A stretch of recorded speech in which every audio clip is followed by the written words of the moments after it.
Assalamualaikum warahmatullahi wabarakatuh.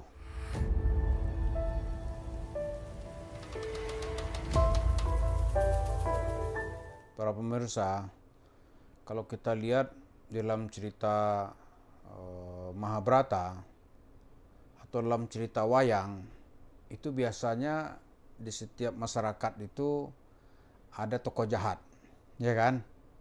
Misalnya tokohnya itu sebagai lawan dari Pandawa itu ada namanya Kurawa.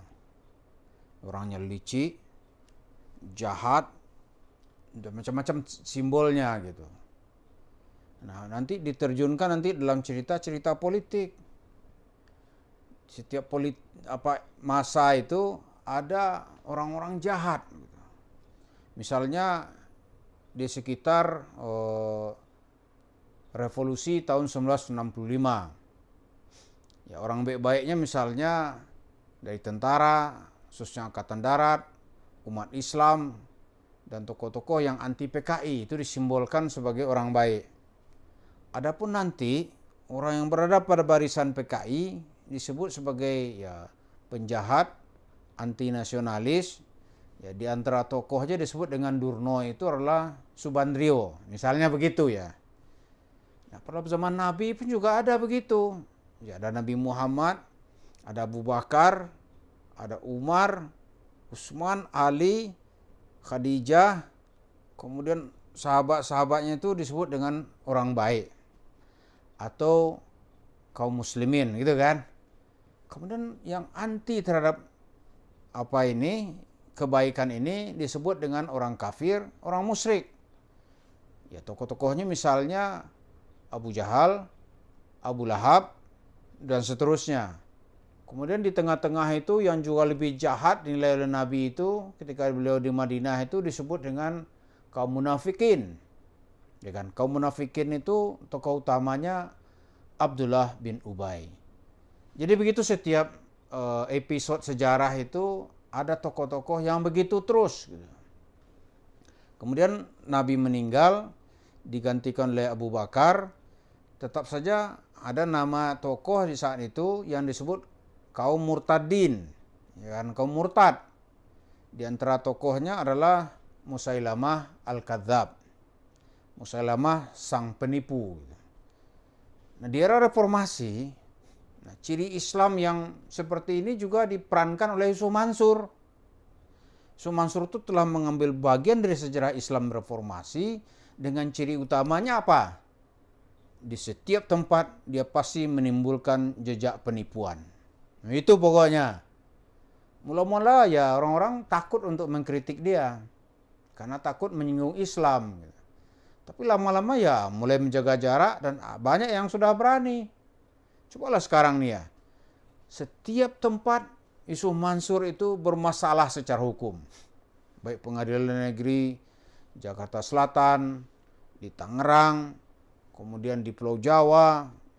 Beberapa hari yang lalu itu Zaini Mustafa juga sudah menerima surat kepercayaan atau surat yang ditunjuk sebagai lawyer atau kuasa hukum dari penggugat.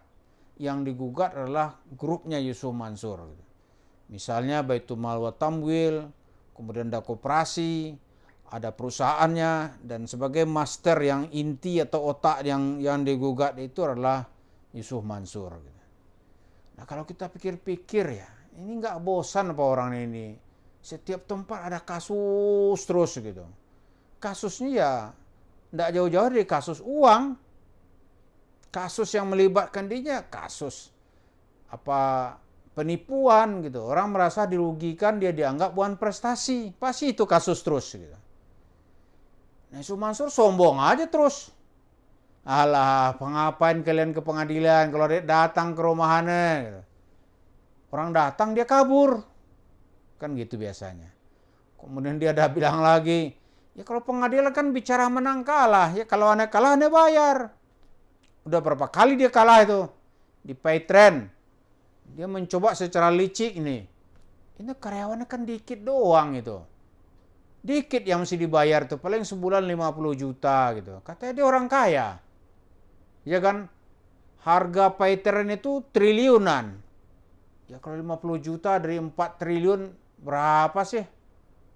Kali 50 juta kali 10 misalnya, 500 juta. Iya kan? Setengah persen juga belum nyampe. Ya. Atau 1000% juga nggak ada itu. Tapi itulah Yusuf Mansur. Dia lebih senang tuh bersengketa daripada berdamai. Jadi kalau boleh kita lihat, ini orang ini suka dengan keributan sebenarnya wataknya. Tapi kalau dia diam sekarang karena dia melihat diam itu mungkin lebih menguntungkan bagi dirinya.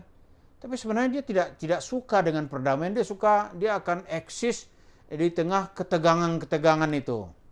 Dan ditambah lagi nanti ada 1-2 orang-orang apa nggak ngerti atau apa tukang iya kan dia, iya. Ini otaknya juga nggak ada orang ini gitu. Mestinya kan ya seperti di suara di netizen kita ada 1-2 masih membela. Ya kalau dia bersalah kenapa nggak ditangkap polisi? Kan pertanyaan-pertanyaan begitu bukan pertanyaan agama sebenarnya. Kalau dia memang masih merasa tanggung jawab moral, kan nggak usah terlalu panjang urusannya. Toh klaim orang juga nggak banyak, ya kan? Yang diklaim kan juga tidak banyak. Ya, datang aja orang itu berapa uangnya gitu. Mau dia diam-diam kayak, mau dia senang kayak menerima, yang penting kan udah dibayar. Tapi itulah Yusuf Mansur yang hadir di tengah-tengah era reformasi ini telah membawa iklan negatif kepada Islam. Ya kan? Telah membawa image yang jelek terhadap Islam. Sehingga kalau di Malaysia ini mungkin sasaran utama Dr. Mahathir ini bagaimana umat Islam menjadi bodoh dengan hadirnya orang seperti Yusuf Mansur ini. Jadi di mana-mana tuh dia pasti kasusnya banyak. Nah pertanyaan kita sekarang kalau nggak ada masalah masa dikasuskan orang? Nggak usah nanya-nanya datanya mana, data kan kebutuhan pengadilan. Iya kan? Nah sekarang dia sebagai orang yang bertanggung jawab mengumpulkan duit masyarakat. Gitu. Apakah nama investasi, bagi saham, umrah merdeka, itu belum ada yang disentuh itu. Nah sekarang kalau nggak ada masa orang berani? Nggak ada misalnya di sini orang melaporkan ke pengadilan ada dilaporkan itu. Bukan beritanya hoax itu, bukan. Atau menyebarkan fitnah, enggak. Dilaporkan, dicatat oleh panitra secara benar bahwa ibu ini misalnya telah melaporkan atau telah menggugat, yang tergugat diantaranya bernama Jamaah Nur Khatib Mansur alias Yusuf Mansur. Terus berita fitnah apa? Maka sebagai kiai yang mau mengerti persoalan didalami ini gitu. Lihat ini bukan orang mau bergibah, tapi bagaimana memudarat yang ditemukan oleh orang ini sangat dahsyat. Kenapa yang kita persoalkan Yusuf Mansurnya terus gitu?